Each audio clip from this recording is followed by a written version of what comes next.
Hey, everybody, this is Tom Siga from Duluth Pack, and this is the Duluth Pack podcast, Leader of the Pack. And we have a true leader with us today. Our guest today is Ross Widmoyer, the president and CEO of Faribault Woolen Mills. Ross, welcome. Tom, it's great to be with you. Thanks for having me on.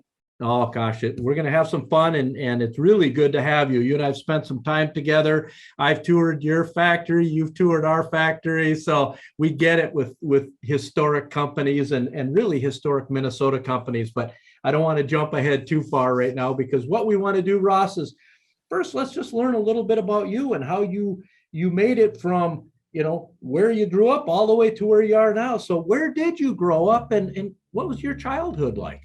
Yeah, you bet, Tom. So I grew up in a suburb of the Twin Cities, Edina, Minnesota. And for those who are around here, they know Edina is home of the cake eaters. I'm not one of them, so don't hold me to that.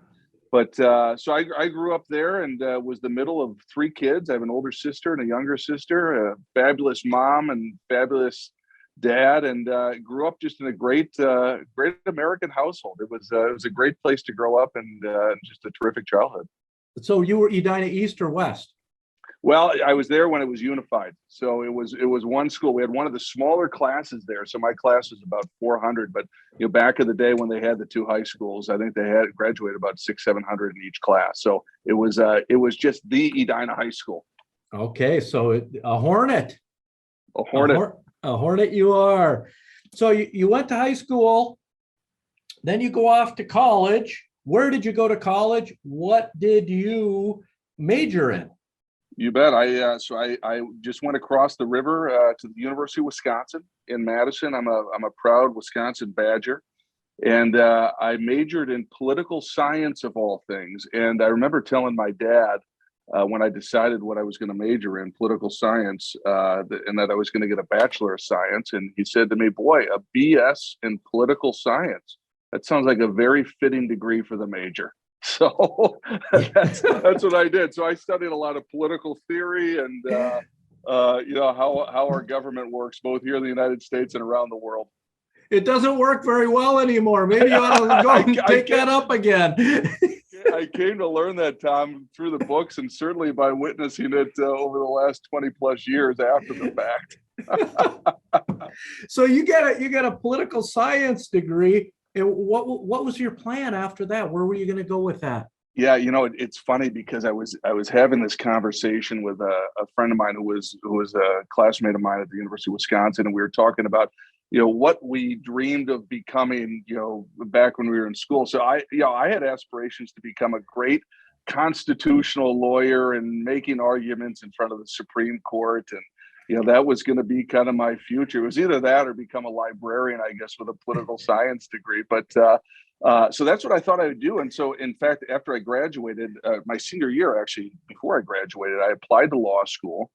And I was waitlisted at a couple of schools, and that summer after I graduated, I was waiting to hear which law school I might get into, and I was approached by a family friend who was a mergers and acquisitions investment banker, and he started a new group at a firm in the Twin Cities called Piper Jaffray, and the group was investing in private equity funds, different private companies in the healthcare industry, and the technology industry, and the consumer industry, and he said, I know you want to go to law school. Give me 1 year.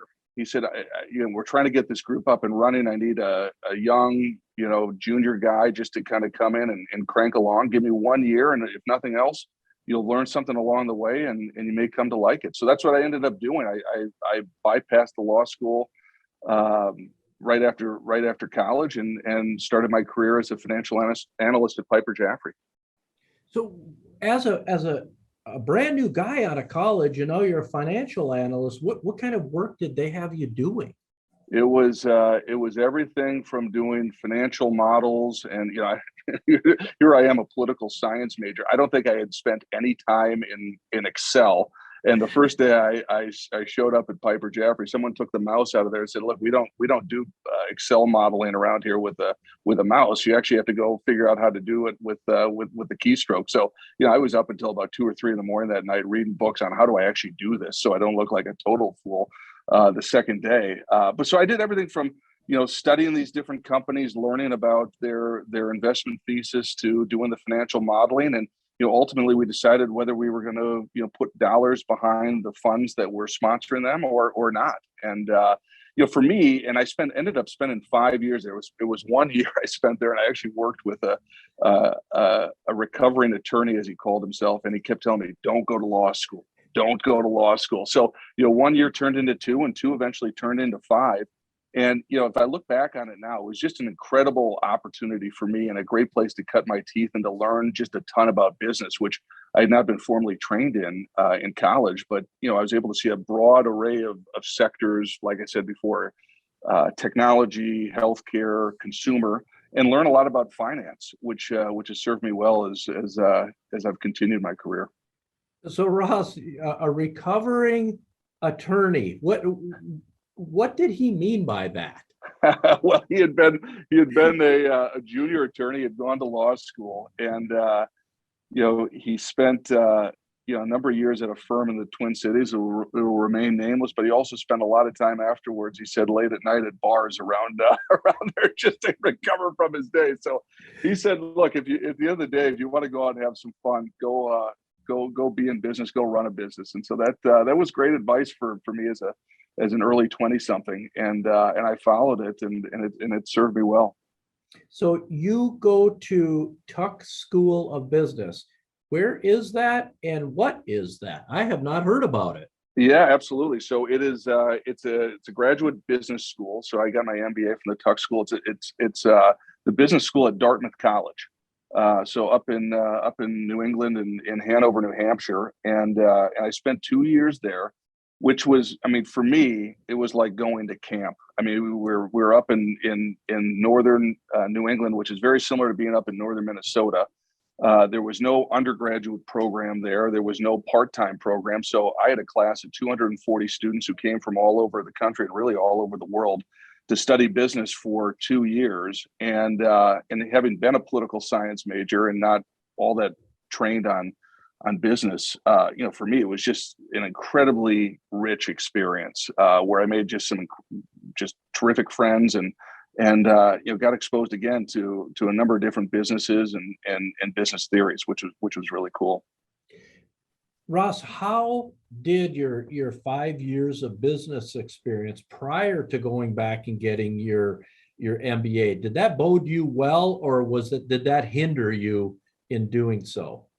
No, it worked out, as probably most people think, if they feel like they're in a decent spot, that things kind of happen for a reason. But for me, it was, the 5 years of working at Piper Jaffray was really on the job training that set me up to understand kind of the book training, if you will, that was part of the MBA. And it's really been interesting because I've spent a lot of time with high school students and even college students kind of asking me the question, what should I do? What path should I take?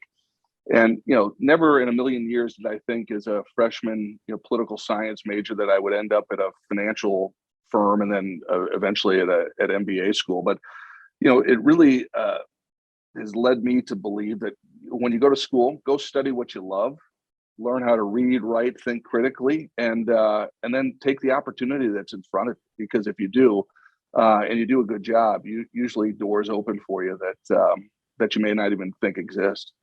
So after you graduate with your MBA, you got 5 years of experience, you get your MBA. I'm assuming some doors open for you nicely. So what were the first doors? Yeah, well, it was, so I ended up going to Target, which Target Corporation in the Twin Cities, which is the road less traveled for a lot of MBA students. In fact, my second year at the Tuck School, I lived with 4 guys. All of us had been at a financial firm prior to going to business school. And while we found the majority of our classmates were trying to hop from one career into the finance world, we were in the finance world trying to hop out of it. And so we kind of always felt like we had a good laugh with that. I don't know if we had the last laugh, but we had a good laugh with that.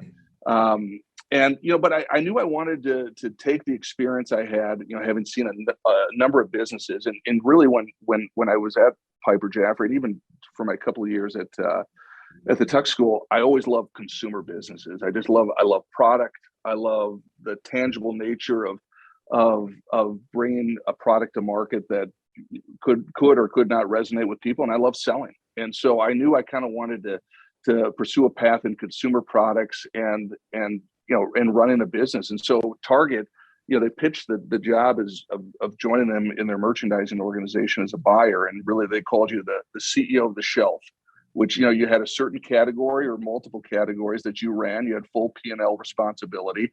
And you worked collaboratively with a team of really talented people to bring products and brands to market. And so that's what I decided to do and give it a shot, and ended up spending a fair amount of time cutting my teeth there. How many years did you spend at Target, Ross? I was there 7 years, 7 years. And it was a really interesting time because if you remember, Target, obviously Target as it's well known in the industry. They were just getting into the grocery business, and for the company at the time, it was a frequency strategy. How do you drive more trips to the store so that when people come in to buy milk and cereal, they ultimately go and buy the discretionary fashion items that they were known for. So I was fortunate in my first couple of buying jobs to work in the food and beverage sectors or food and beverage categories. And first as a buyer, then as a senior buyer with a team behind me. And then my last job there was a really fun, really cool job. I was the senior buyer of toys, which was a big category for Target. And at the time, it was Target was one of the major players. It still is one of the major players in that category. And so who doesn't love toys? And so to be able to be a senior buyer and to lead that category for a company like Target was really, really quite an experience. How was it for somebody that you're now an adult and your categories, toys and electronics are taking over that maybe you hadn't used and whatnot? How do you evaluate on what's going to be the hot product or what's going to help you make that P&L that now you're completely accountable for? Yeah, it's interesting, and actually, it was one of the lessons I learned early on in my merchandising career that served me well throughout the rest of my careers, is relying on the experience and expertise of our suppliers. And so often, and we've talked about this, Tom, even when we've been together, about if there's a dime on the table, oftentimes if you're a buyer and a supplier, you're trying to find who's going to take the most of that 10 cents. And really this idea of partnership, which is such an overused term, it really is how I kind of navigated my way around there. So I spent a lot of time with experienced salespeople and brand people from Hasbro and Mattel and Fisher-Price,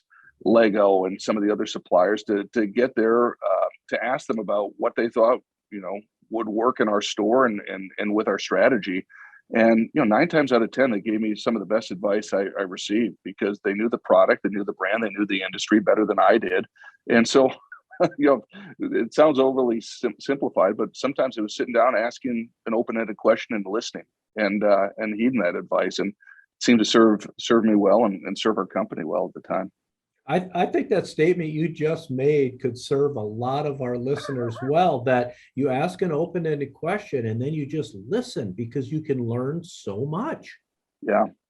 Well, it's one of those things. I grew up, my dad growing up was a manufacturer's rep. And so he worked his way through, he started his own business, and he gave me a piece of advice. And my dad actually passed away right before I went to business school, and it's a whole nother story. He died at a young age, and kind of out of the blue. And I was really close with him, and he was the mentor in my life. So I think about him even to this day quite a bit. But he gave me a piece of advice that I'll never forget, which is, he said, Ross, when you go into a conversation with someone, you should always walk away knowing more about them than they know about you. And if you do that, that means that you actually listen. And I thought, wow, that's pretty relevant advice. So speaks to what we were talking about earlier.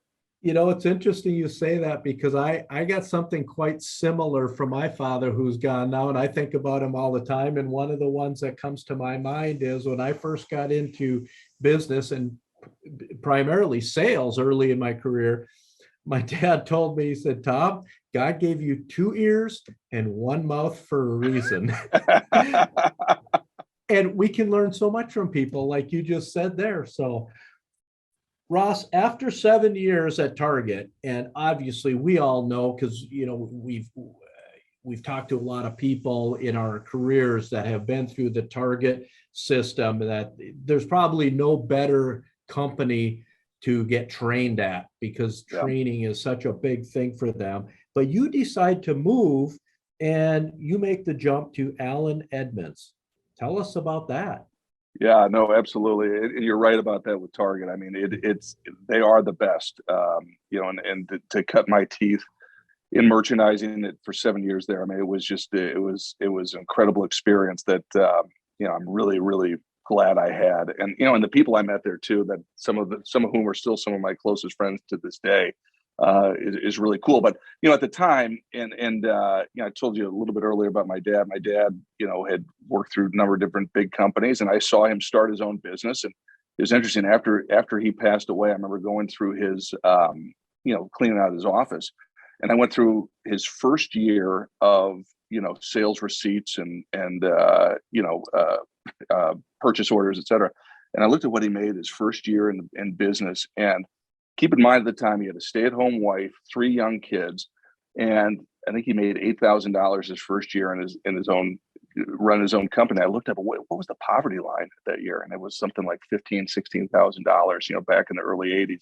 I thought, here's a guy who basically put it all on the line to live the entrepreneurial dream, and clearly he had that blood in his line, and he passed it on to me because, I, as much as I loved Target and loved what I learned there, I knew I had more entrepreneurial blood and wanted to be in an entrepreneurial environment. So, fast forward into that, it goes back, as life oftentimes does, to relationships. And so when I was starting at Piper Jaffray, I was the very, very junior guy on the totem pole, and my boss was really good friends with the head of the investment banking department, one of his closest friends at the time, a guy by the name of Paul Grandgard. And I'd gotten to know Paul just from my 5 years. And while I was going through business school and off at Target, he had left the finance world and became interim and ultimately permanent president and CEO of a company called Allen Edmonds. And he had led that turnaround, great American shoe company based out of Port Washington, Wisconsin. And, he took over as CEO in 2007, which, if you remember those days, wasn't a great time to be in the high-end men's shoe business. And he turned it around by taking that company, focusing heavy on product development, taking it direct to consumer. So I had been watching from afar and admiring what he did. So I looked him up and said, "Would you have breakfast?" And we still joke to this day. He stood me up, I think, the first two times we were supposed to have breakfast together. Not by design, just by a guy living a busy schedule. But I kept at it, and we got together for breakfast. And they were in the process of selling the company from one private equity to another private equity firm, and he needed someone to come in and help them build out their retail strategy. He had done that already, but wanted more bodies on the bench. And the opportunity came about, and I seized it. So I after 7 years at Target, I left to join him at Allen Edmonds. What were your responsibilities then when you got to Allen Edmonds? Yeah, so I started as I think my role was senior merchant and store group leader. So I had some merchandising category responsibilities. At the time, we were trying to build out beyond just the shoe business into some adjacency categories like leather goods and eventually apparel. But then also we were building out retail stores, and so he wanted to give me experience doing that. So I had responsibility for a group of about 8 to 10 retail stores and working with the store managers to keep driving that business. But it's interesting. You go back to these life lessons that you take along the way, and this is another piece of advice I give to people along the way, because every time I talk to someone who wants to jump from kind of corporate life to entrepreneurial life, I want to do that, but I want to make what I was making before plus another 20% and have the same perks. And for whatever reason, I don't know why I did it, but I did it. So maybe this is why I believe in it. I mean, I took a direct lateral, and you could even argue maybe even a step down before I was able to take a step up, because I knew I wanted to do, work at a smaller company and be part of creating that history. So, so I did that for, about a year, and about a year into that role, my boss, who was just is a terrific guy, Al Dietrich, and he had, come out of stock from the Dayton's days, and ultimately Marshall Field's, and he ran retail, and he left to go become the chief operating officer at Duluth Trading Company. And so, as we talked about it, it was a bit of a battlefield promotion for me, a year into my role with Alan Edmonds. And so Paul called me up one morning and said, Al's decided to move on to greener pastures, and so I want you to become vice president and head of retail. So I, that day forward, at my mid 30s, I guess I was at the time, mid later 30s maybe, took over the whole retail operation for Alan Edmonds. That's pretty cool. And you say some lessons there that I want to go back and hit on one of them, because you talk about the entrepreneurial spirit. And everyone thinks that you're making a move and you're going to get into more of the being an entrepreneur, and oh boy, we're going to make so much money, we're going to have to sew extra pockets on our pants to fit it all. And I think what people forget is the story you told about your father, and that is, wait a minute, no, it doesn't work that way. Because if you think that you're going to be an entrepreneur and make a ton of money right out of the chute, it just tells me you've never been an entrepreneur. Totally. It's I've said this to other people, especially too, whether it's your own paycheck you're worried about or other people's paycheck.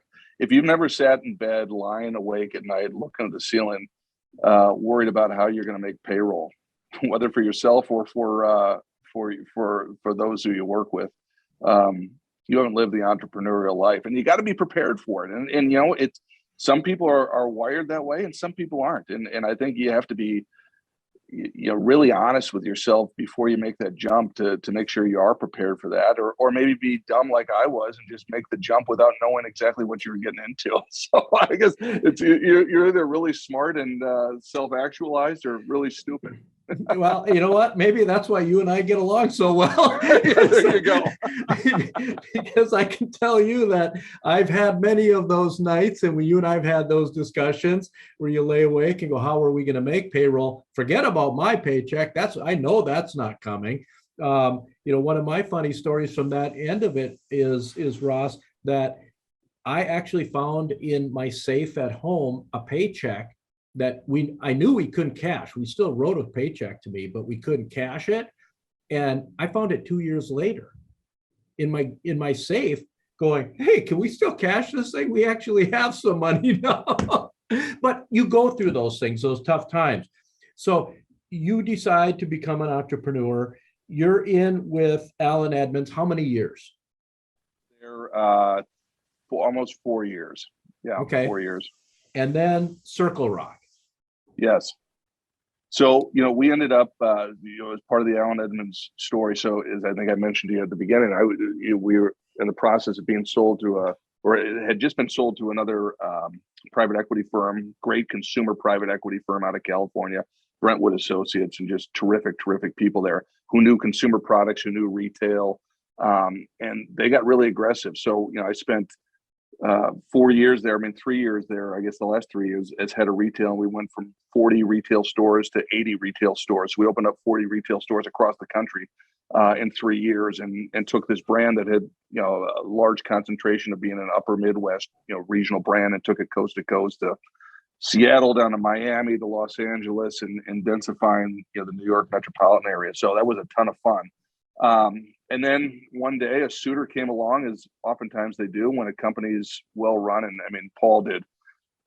If I think about the work that Paul Grangard did in terms of the vision of taking that company and turning it around into this just incredible power brand, it's really remarkable. And I encourage your listeners, if they're interested in it, you can go online and just look up Paul Grangard and Alan Edmonds, and you'll hear the story. But it's an awesome turnaround story. And so I was very fortunate to be part of that for the last half of it.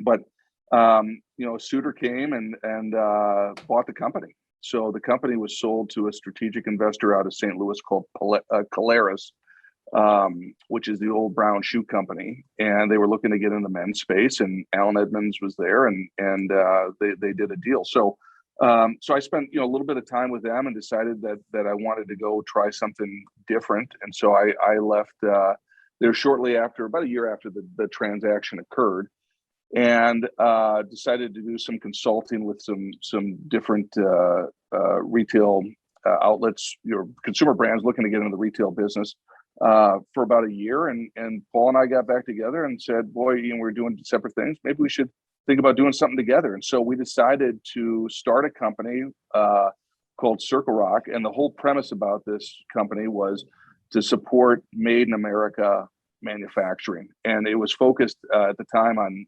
men's clothing. And we had developed this ecosystem of suppliers that we'd become not only, supplier buyer relationships, but really friends with across the country. And we said, let's give it a shot to see if we can build a brand leveraging these relationships we had. So we started that, and it was really, like I said, all about high quality product first and foremost, made in USA, which is passion point of mine, and I know it's a passion point of yours too, Tom. So so we started that company and gave it a go here for about a year and a half until we got together with Faribault Woolen Mill. So what was the initiative behind then? Obviously Made in America at Circle Rock, but were you selling direct, or were you going to be a middleman of Made in America companies to these retailers? How did you do that, Ross? Yeah, it was all about going to direct, which is what we did at Alan Edmonds, which is what we're doing at Faribault Mill, and our theory behind it at Circle Rock. I will tell you, and this is I think Paul would agree, but I'm glad I was part of starting a company and had that experience. But it's a little bit like maybe running a marathon. I ran the Chicago Marathon once. My wife's a marathon runner. And when we finished, she said to me, no one runs just one marathon. You either don't run a marathon or you run multiple marathons because you get so hooked on it. I said, no, I think I'm just going to run one marathon. I think that's about it. So I kind of feel the same way about starting a company. And it's just amazing how everything kind of happens, for a reason. And I'm a big believer in that because Paul Grandgard, my business partner, had befriended a gentleman by the name of Paul Moody, who had this company down here in Faribault Woolen Mill, and Paul Moody had done just an incredible, just one of the most laudable business acts I've ever seen, which is to take this company after it had been left for dead for 2 years and resurrect it back in 2011. And you've been here before, and you know this building and the machinery and what's here, and you can only imagine what this place was like after it had been left sitting here for 2 years, and once in a lifetime flood came through here. So he got this business up and running, but it was looking to take it to the next level. And Paul got together, and then ultimately I became part of those conversations. They said, look, we think we have something here between what we're doing at Circle Rock and our experience at Alan Edmonds, plus what the assets you have at Faribault Woolen. Let's put the two companies together and give this thing a run. So we decided to do that, and that was February of 2020. Remember what happened shortly thereafter, Tom? I'd like to forget what happened shortly after, Ross. And, I do have to tell you that I've met Paul Moody several times, and the statement I've always made around Paul, and you talk about guts, but also intuition on what could go forward, was you take a company that was underwater, figuratively and literally, from the flood. Folks, they had a flood, and I've been in the basement of your factory, and your factory was underwater. All of the equipment, all of the pumps, everything. You can actually, in some rooms, still see the water line up near the ceilings in the factory. So, yeah, oh gosh, figuratively and literally underwater. 2011, Moody's come in. They're running the company. Then you get together 9 years later in 2020, or 8 years later in 2019. I forget the exact date. 2020, no, February 2020. With the deal closed February 4th of 2020. Okay, and then you couldn't go visit any more customers because pretty much everything shut down after that. So you're doing this plan. Nobody knew about COVID, but we want to get into the history of the company for our listeners who don't know about Faribault. But so you enter right at the beginning of this pandemic. Yeah, it's so the deal closes February 4th of 2020. And my wife and I, we have two young boys. At the time, they were 6 and 8. So we had a long planned trip to go down to Disney World. And we're down at Disney World, and end of February, my wife said, "Have you heard of this thing called COVID-19?" I said, "Oh yeah, it's got probably like the bird flu or something like that. It's not that big of a deal." She said, "Ross, I think it's a bigger deal than you think it is." So we get going. We're honestly, a couple weeks into this thing, and we made some moves. We kind of knew the strategy we wanted to implement, which was really to take the playbook that had been used, Paul led at Allen Edmonds, and that we brought to Faribault Woolen Mill, and to take that playbook and be really aggressive about new product introductions, go direct to consumer through e-commerce, open new branded owned retail stores, and be strategic with our wholesale relationships. We're ready to go, and then middle of March, the world shut down. But interestingly enough, for us, and you mentioned the history of this company, I mean, it's the oldest manufacturer in the state of Minnesota. We've been in business since 1865. So we like to tell people that we've been making blankets since Abraham Lincoln was president, which isn't totally true, but it makes for a good narrative. The company was founded in May of 1865. So the history buffs on this listen to your podcast will know Lincoln had died a month earlier, but it's good enough. But throughout that time and being in business here at Faribault, the company had established a long-standing contract with the United States military. So we have and still do make blankets for men and women who go overseas and serve our country in uniform. And because of that relationship and because of that contract, shortly before, or actually right after everything had been shut down, we received a letter from the Department of Defense deeming us an essential manufacturer. So we've been operating and manufacturing all the way through the pandemic, which was really a blessing, for our company, and really a blessing for our workforce here in Faribault. I want to jump into that deeper, but before we do, let's go back, because you're talking 1860s, the company's founded. There's so much history, and we talk about that because we're old. We're not quite as old as you guys, but I mean, we're talking before the automobile. We're talking about before World War I, World War II. I mean, people, they forget about the history that's in these companies. Can you bring us forward from the 1860s, bring us forward on some of the up cycles and down cycles that the company's gone through, and some of that history for people who don't know about Faribault? Yeah, absolutely. So, for those who don't know, Faribault is actually a town, and it's spelled Faribault. So it's a French town here about 45 minutes south of the Twin Cities, just down Interstate 35. And if anybody passes through, I really encourage them to come in for a tour, because the tour of the facility is really cool. But, our company started just down the street in 1865, and it was, horse generated electricity. So there was a horse named Jenny who would walk in a circle around in a circle all day to create the energy that was used to power the mill. So I'm coming to you right now from what we call the new mill, which was built in 1892. This building's on the National Register of Historic Places. And for a long time, this company was family owned. It was started by Carl Klemmer, and the Klemmers owned this company for a long time. They had business partnership with the Johnson family, which is still here in Faribault today. And the company was family run for a long time until they were bought by a financial buyer shortly before it shut down in 2009. And so but all the while, I mean, if you think about back in the Sears catalog days and the heyday of catalog buying, I mean, this company was making, at one point, I think it was making the most blankets in the United States of any company when the textile industry was thriving here. But we all know what happened in the 80s and the 90s with a lot of American manufacturing, American making. That tidal wave of offshoring swept up a ton of companies. And this company, obviously went through its struggles, and ultimately the struggle that led it to be shut down in 2009. but we resurrected from the dead. I mean, to your point earlier, in 2011, with the Moody family coming in and resurrecting this, and then what we've been able to do the last couple of years, we're thriving now as a company, and really have gone through a renaissance throughout the period of COVID. But I say this about any American manufacturer, and I think you'd agree with me, Tom. If you weren't one of the best makers in the country or one of the best makers in the world, you would have been out of business a long time ago.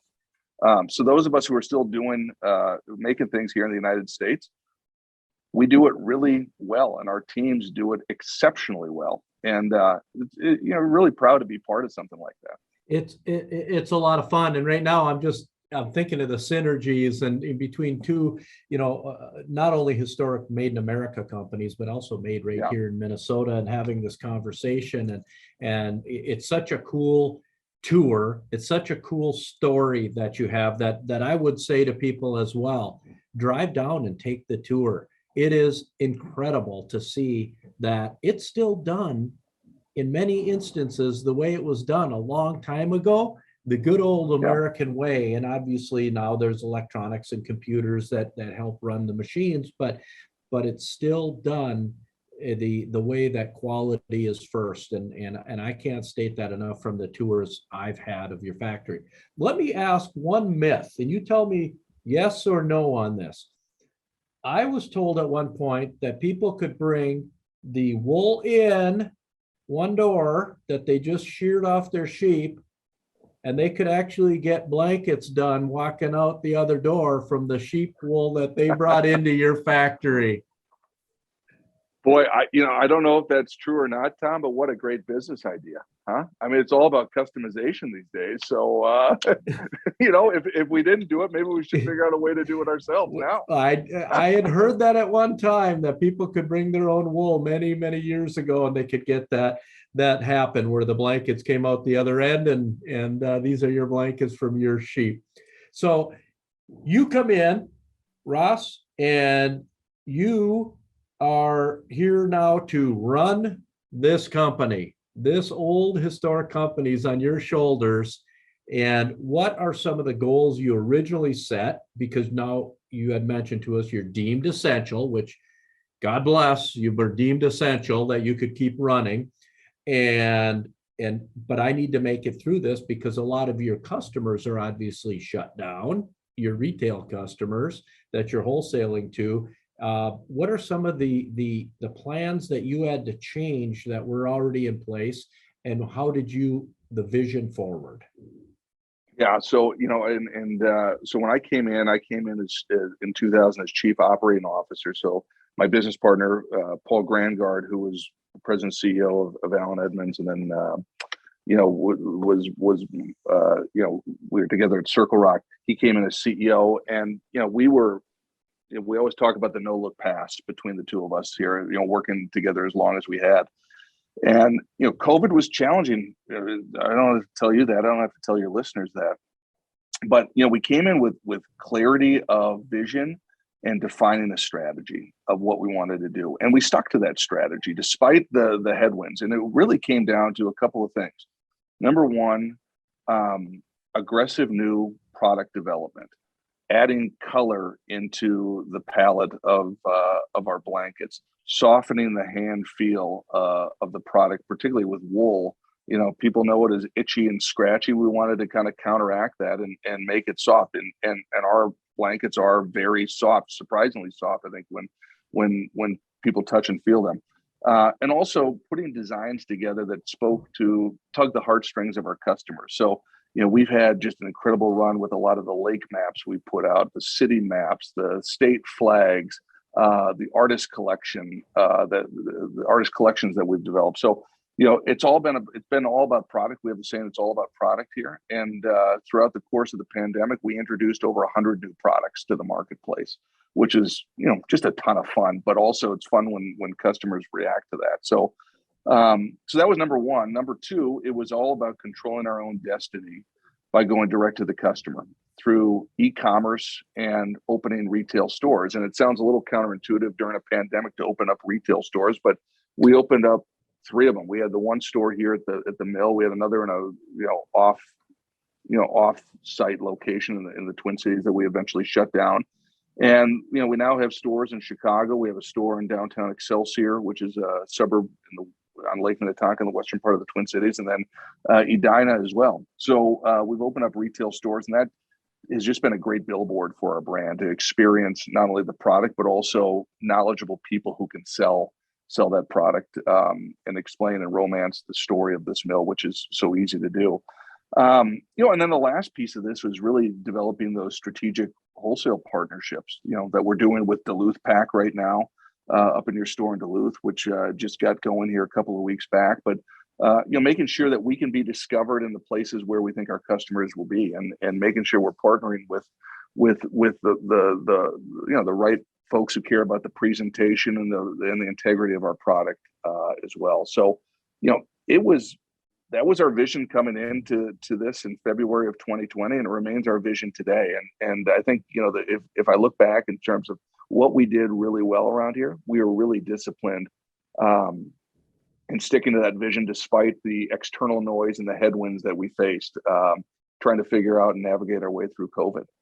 Ross, in the couple of years that you've been there, what are some of the things that you'd say, as leader of this company, I am most proud of this? Yeah, I think there are a couple of things.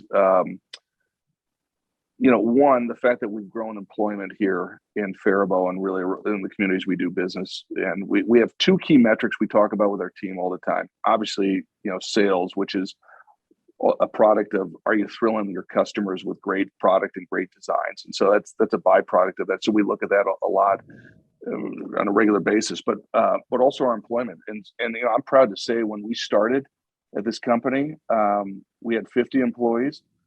Today, and we just acquired a business out in Maine that does cotton blankets and throws. So they are the nice complement to what we do on the woolen side here in Faribault.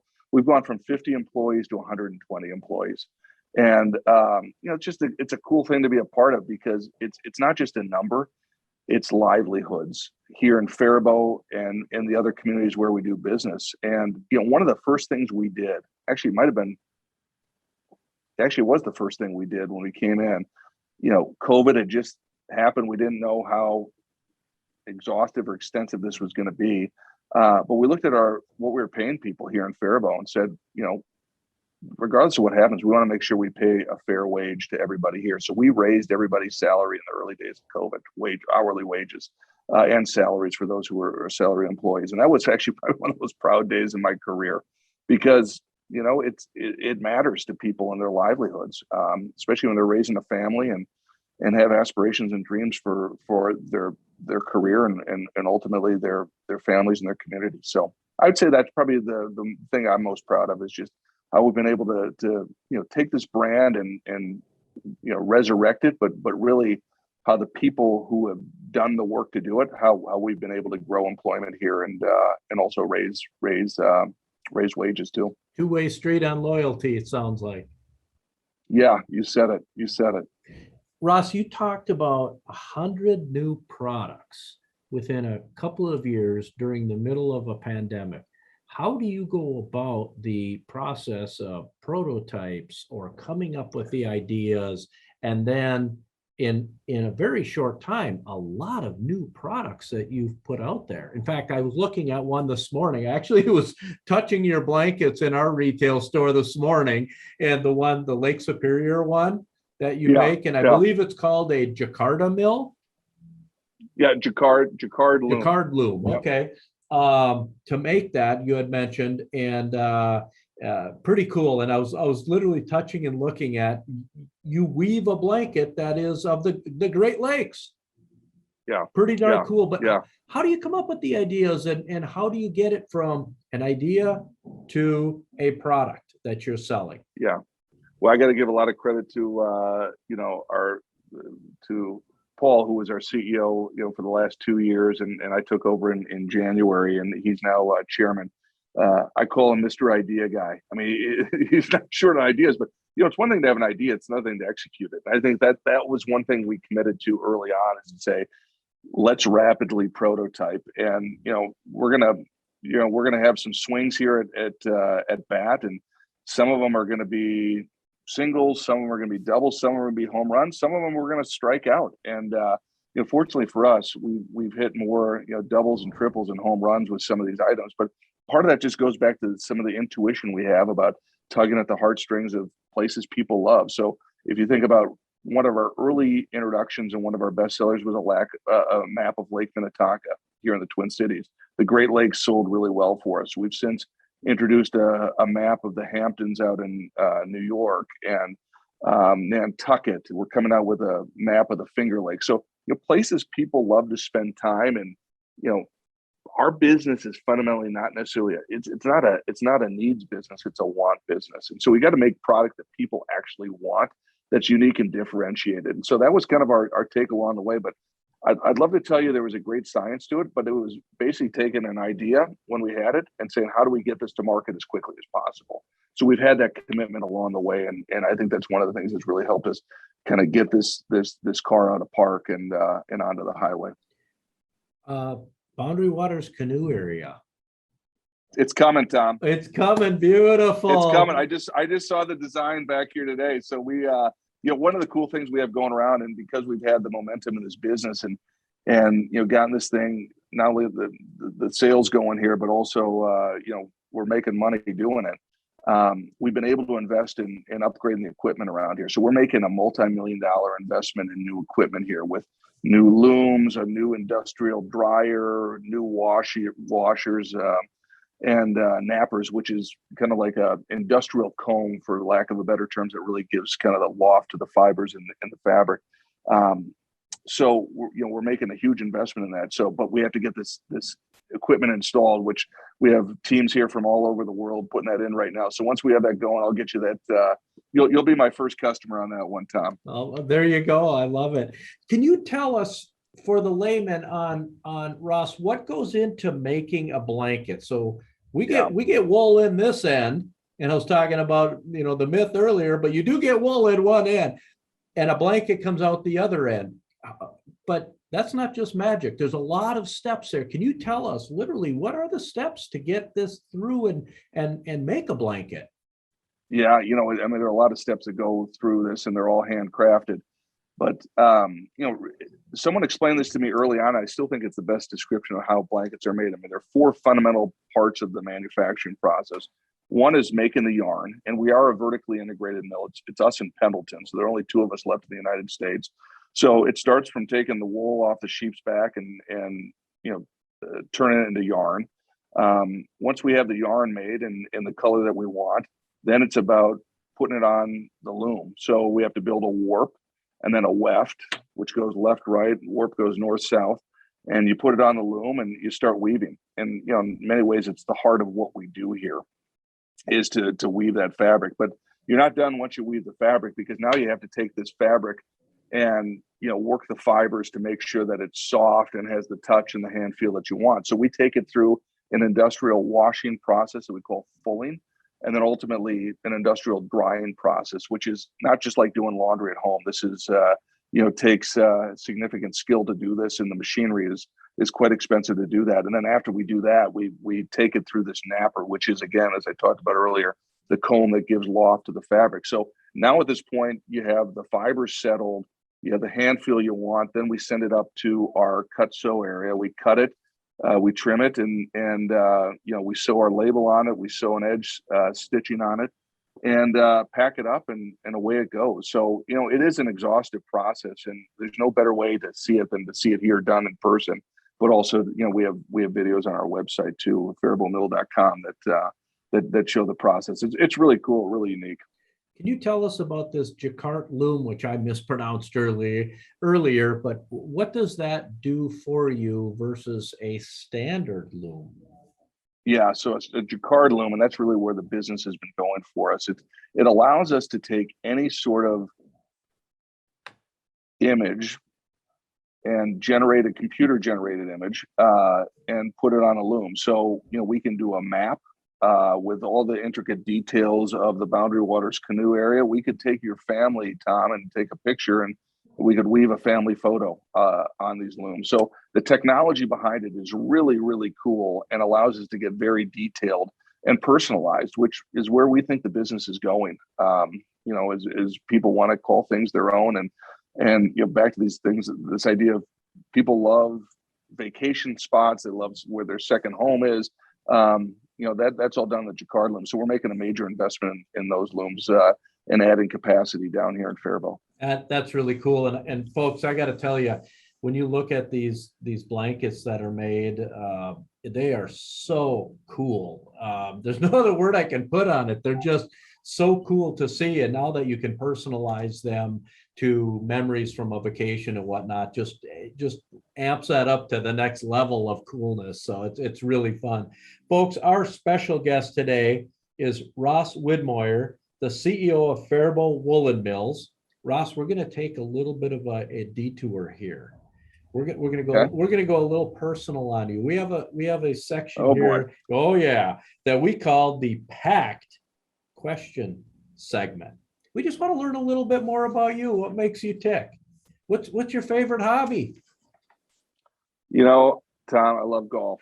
I love golf. I don't get to play as much of it as I used to because of demands with work and small children. But it is my passion. If I could do anything, I'd add a few hours, I'd be out on the golf course. What's your handicap? Well, I'll tell you, I used to be a single digit handicap. Let's just say I'm no longer a single digit handicap. I play it for the fellowship and the love of the game at this point. Love it. Love it. Favorite vacation destination? Yeah. Northern Minnesota, our family, I've been going up to area of northern Minnesota, Park Rapids. We talked about it earlier. Since I was born, we used to go up there as a family every summer. It was the best week of the summer spent on a lake up there, Long Lake. And then, my family bought a place up there when I was in high school, and it's become a family place that, becomes the place our family gathers. And what's been super fun about that is introducing lake life to my two boys who love it as much as I do, as my wife. So that's northern Minnesota is my favorite place to go. And I'm not just saying that because you're a northern Minnesotan.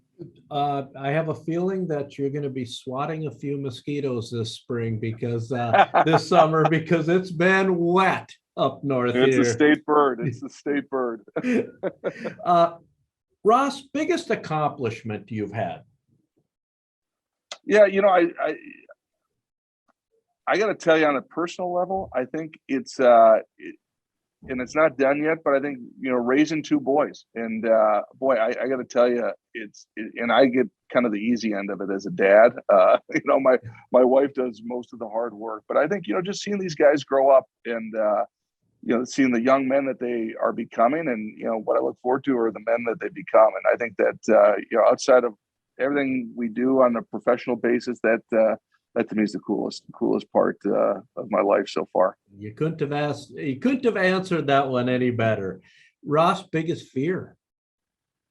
Yeah, failure.